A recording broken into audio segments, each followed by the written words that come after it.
ओम शांति। आज 30 नवंबर 2023 के बाबा के अनमोल मधुर महावाक्य सुनेंगे। आज की मुरली में बाबा हम बच्चों को याद के ऊपर अटेंशन खिंचवा रहे हैं। बाबा कहे तुम बच्चों को निरंतर बाप की याद में रहना है। याद के आधार से ही खुशी का पारा चढ़ेगा। फिर बाबा ने एक बहुत सुंदर और गुह्य बात सुनाई है। बाबा कहे जैसे ही तुम निराकारी दुनिया में जाते हो तो तुम्हारे ज्ञान के संस्कार समाप्त हो जाते हैं, मर्ज हो जाते हैं और प्रारब्ध के संस्कार रहते हैं।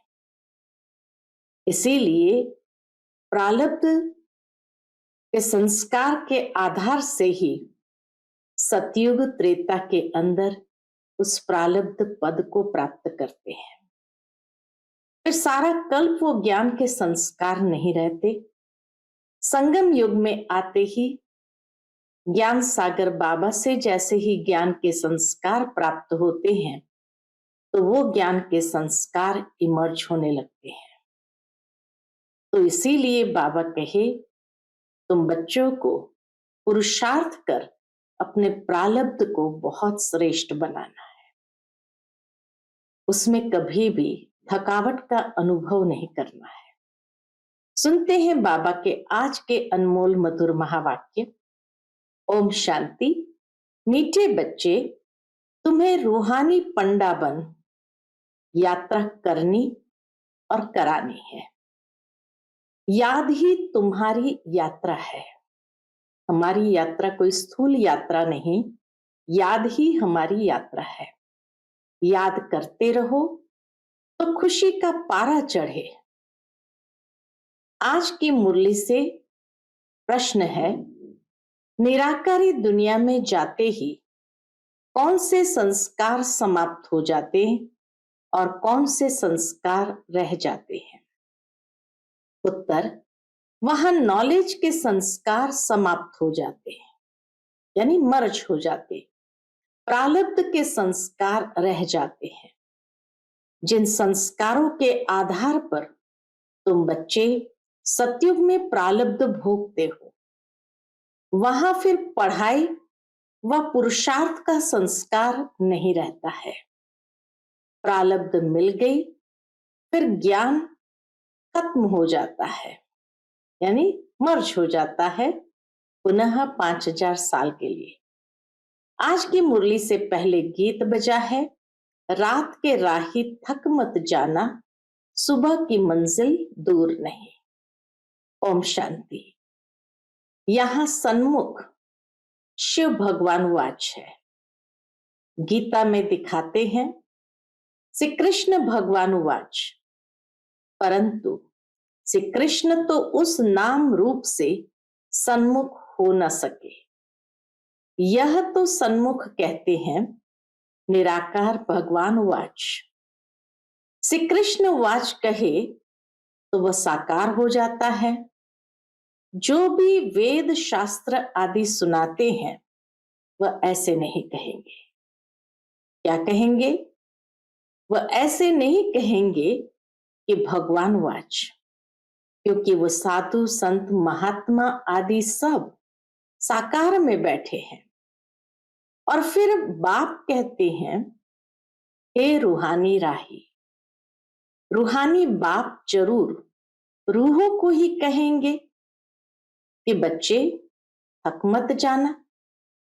यात्रा पर कई थक जाते हैं तो फिर वापस आ जाते हैं। वह है जिस्मानी यात्रा।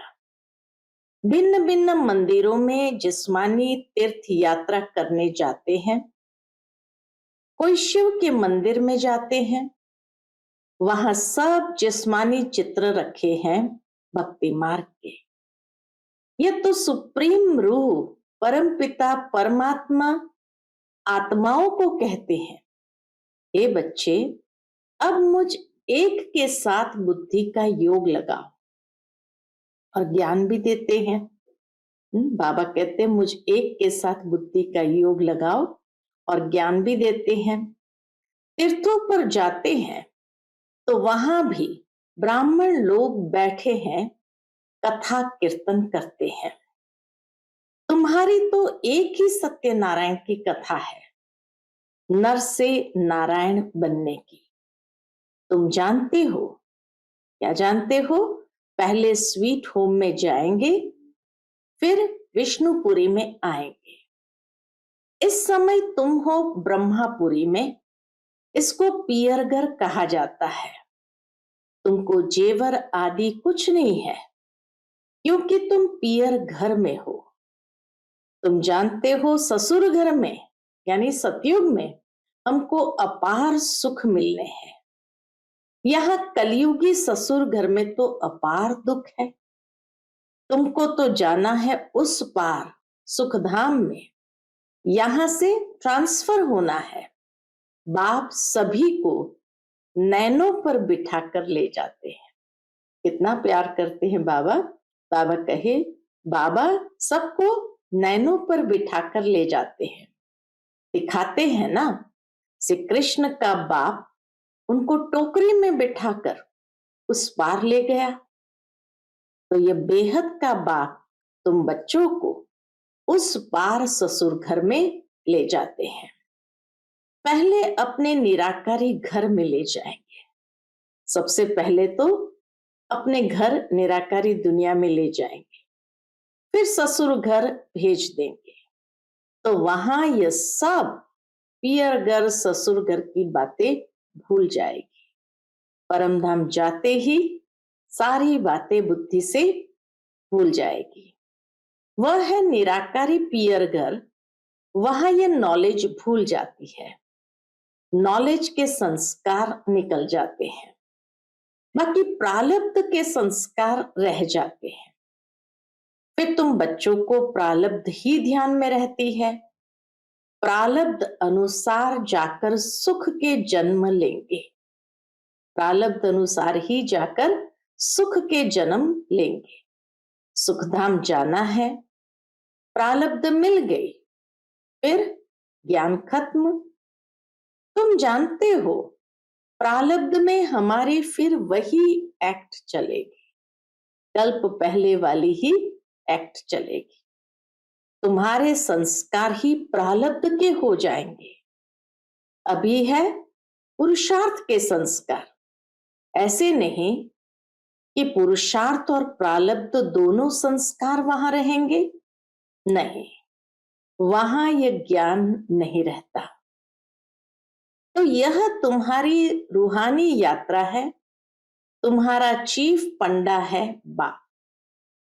यूं तो तुम भी रूहानी पंडे बन जाते हो, सबको साथ में ले जाते हो। वह है जिस्मानी पंडे, तुम हो रूहानी पंडे। वह लोग अमरनाथ पर बड़े धूमधाम से जाते हैं, झुंड के झुंड खास अमरनाथ पर बहुत धूमधाम से जाते हैं। बाबा ने देखा है, साकार बाबा ने ये सारे दृश्य देखे हैं। कितने साधु संत बाजे गाजे ले जाते हैं, साथ में डॉक्टर आदि भी ले जाते हैं। क्यों? क्योंकि ठंडी का समय होता है। इसीलिए बाबा ने देखा है कैसे अमरनाथ पर गाजे बाजे के साथ सब धूमधाम से जाते हैं, और डॉक्टर भी ले जाते हैं क्योंकि ठंडी का समय होता है, कई बीमार पड़ जाते हैं। तुम्हारी यात्रा तो बहुत सहज है, कहाँ भी बैठे सहज बुद्धि योग से यात्रा करनी है। बाप कहते हैं याद में रहना ही तुम्हारी यात्रा है, याद मुख्य है। बच्चे याद करते रहे तो खुशी का पारा चढ़ा रहे। साथ में औरों को भी यात्रा पर ले जाना है, ये याद की यात्रा औरों को भी सिखानी है। यह यात्रा एक ही बार होती है। वह जिस्मानी यात्राएं तो भक्ति मार्ग से शुरू होती है, वह भी कोई शुरुआत में नहीं होती, एकदम द्वापर युग शुरू होते ही नहीं होती है। ऐसे नहीं कि फट से मंदिर चित्र आदि बन जाते हैं। वह तो आहिस्ते आहिस्ते बाद में बनते जाते हैं। पहले पहले शिव का मंदिर बनेगा, वह भी पहले घर में सोमनाथ का मंदिर बनाते हैं, फिर कहाँ जाने की दरकार नहीं रहती। ये मंदिर आदि बाद में बनते हैं, समय लगता है। आहिस्ते आहिस्ते नए शास्त्र, नए चित्र, नए मंदिर आदि बनते रहते हैं। धीरे धीरे द्वापर के भी बहुत आहिस्ते आहिस्ते ये सब कुछ बनता है। टाइम लगता है, क्योंकि पढ़ने वाले भी चाहिए ना। मठ आदि जब वृद्धि को पाएंगे, फिर विचार होगा, शास्त्र बनाए, तो इतने तीर्थ स्थान बने, मंदिर बने, चित्र बने, टाइम लगता है ना। बल कहा जाता है कि भक्ति मार्ग द्वापर से शुरू होता है, परंतु टाइम तो लगता है ना, धीरे धीरे बढ़ता जाता है। फिर कलाएं कमती होती जाएगी, कलाएं भी कमती होती जाएगी। पहले अव्यभिचारी भक्ति, फिर व्यभिचारी भक्ति हो जाती है। ये सब बातें अच्छी रीति चित्रों पर सिद्ध कर बताई जाती है। समझाने वालों की बुद्धि में यही चलता रहेगा। क्या चलता रहेगा? कि ऐसे ऐसे चित्र बनाएं, यह समझाएं। सबकी बुद्धि में नहीं चलेगा, कोई कोई की बुद्धि भी चलती है, नंबरवार है ना। कोई की बुद्धि बिल्कुल चलती नहीं, वह फिर पद भी ऐसे पाएंगे, मालूम पड़ जाता है ये क्या बनेंगे। जितना आगे चलेंगे तुम समझते जाएंगे। जब लड़ाई आदि लगेगी, फिर प्रैक्टिकल देख लेंगे, फिर बहुत पछताएंगे। उस समय पढ़ाई तो हो ना सके, लास्ट में फिर पढ़ाई तो हो ना सके, लड़ाई के समय त्राही त्राही होती रहेगी, सुन नहीं सकेंगे, पता नहीं क्या हो जाएगा। पार्टीशन हुआ तो क्या हो गया, देखा ना। यह विनाश का समय बहुत कड़ा है।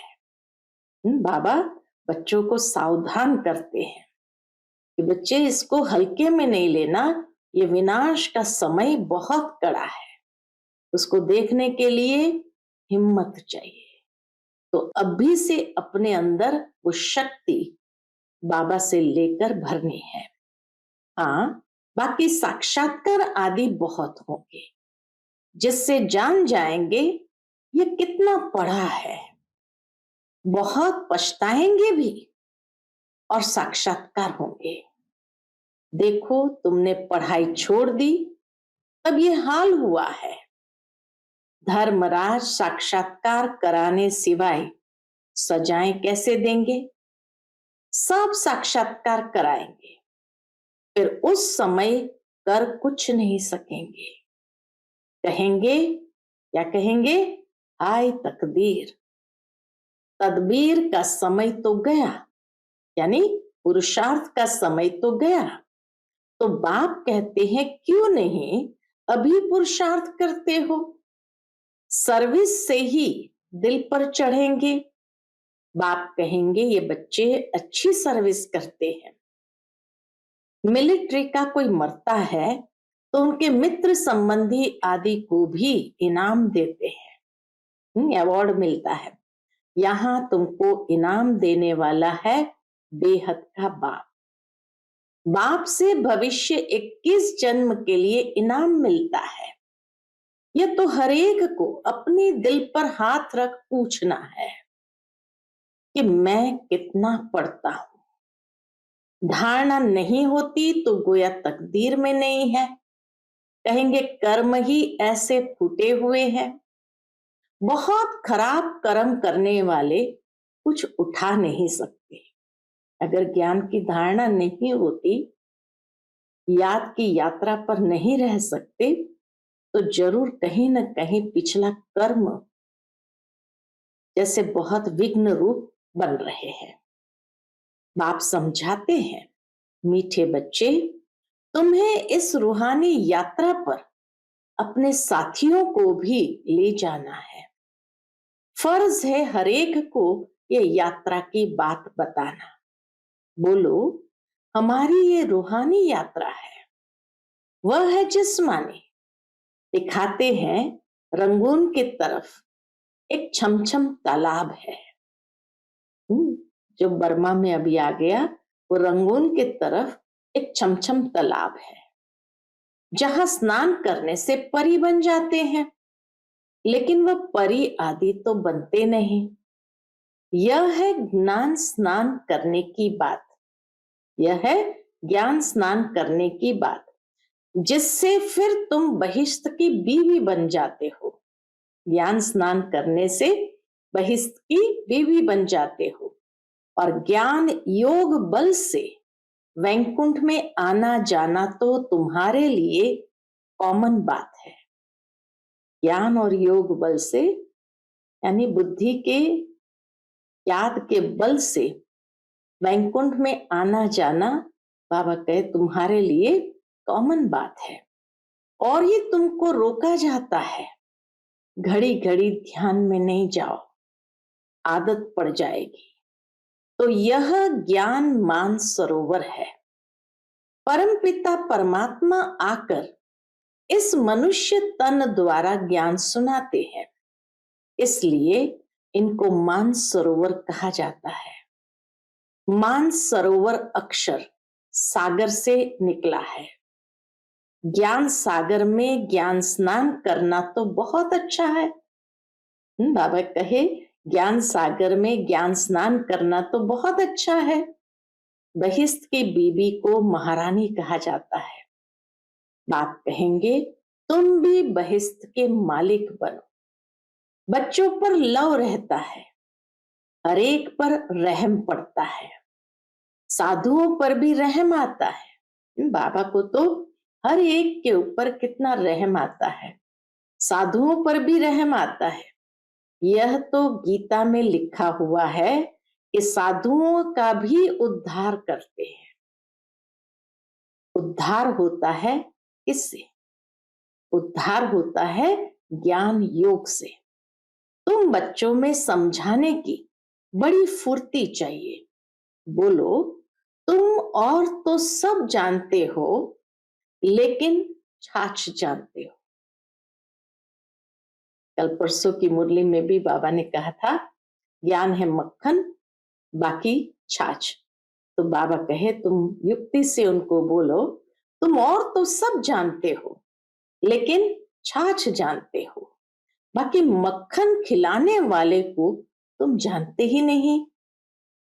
मक्खन खिलाने वाला यानी परम पिता परमात्मा शिव बाबा को तो जानते ही नहीं हो। बाप कितना अच्छी रीति समझाते हैं, परंतु किसकी बुद्धि में भी बैठे ना, बैठना तो चाहिए। बाबा के बुद्धि में बैठे तब।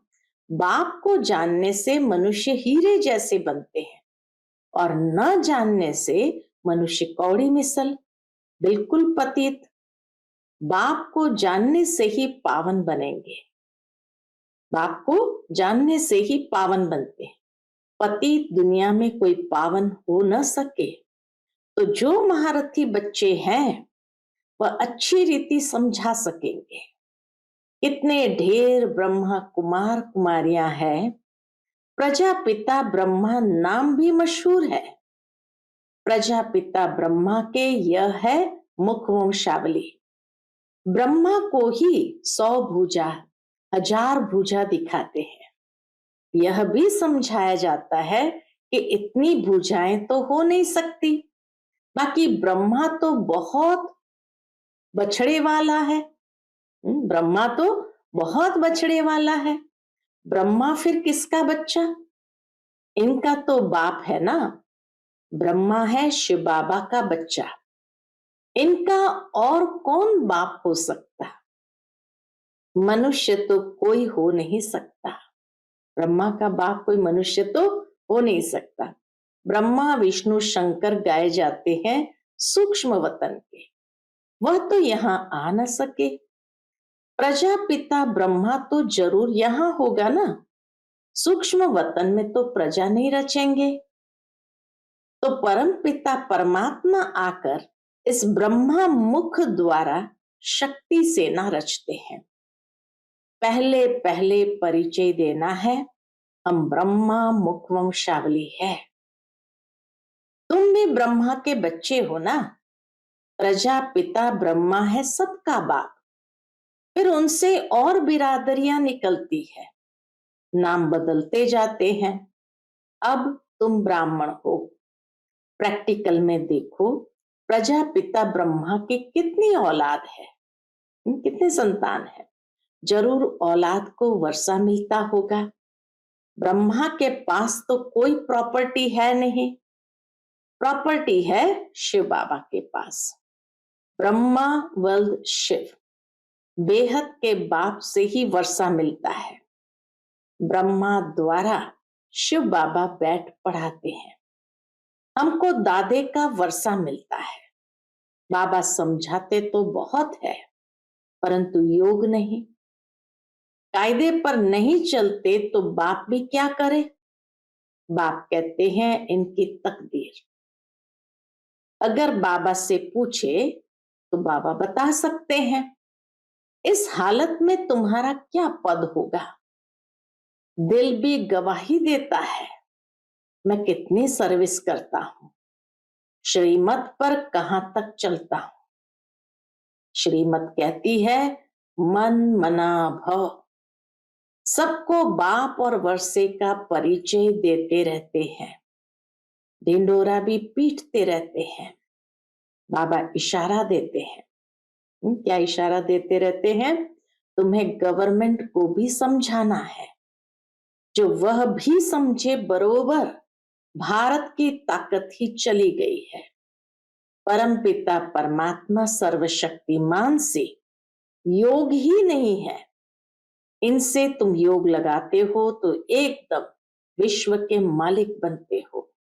माया पर भी तुम जीत पहनते हो। गृहस्थ व्यवहार में रहते माया पर जीत पानी है। हमारा मददगार कौन है? हमारा मददगार बाप है। कितना समझाया जाता है, धारणा करनी चाहिए। बाबा ने समझाया है धन दिए धन ना खुटे, इसीलिए ज्ञान धन का दान करते जाओ।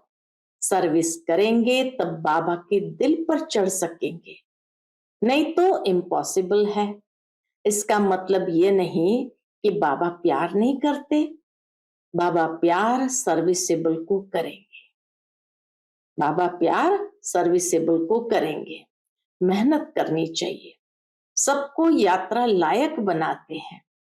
मन मना भव, यह है रूहानी यात्रा। मुझे याद करो तो तुम मेरे पास पहुंच जाएंगे। शिवपुरी में आकर फिर विष्णुपुरी में चले जाएंगे। ये बातें सिर्फ तुम बच्चे जानते हो।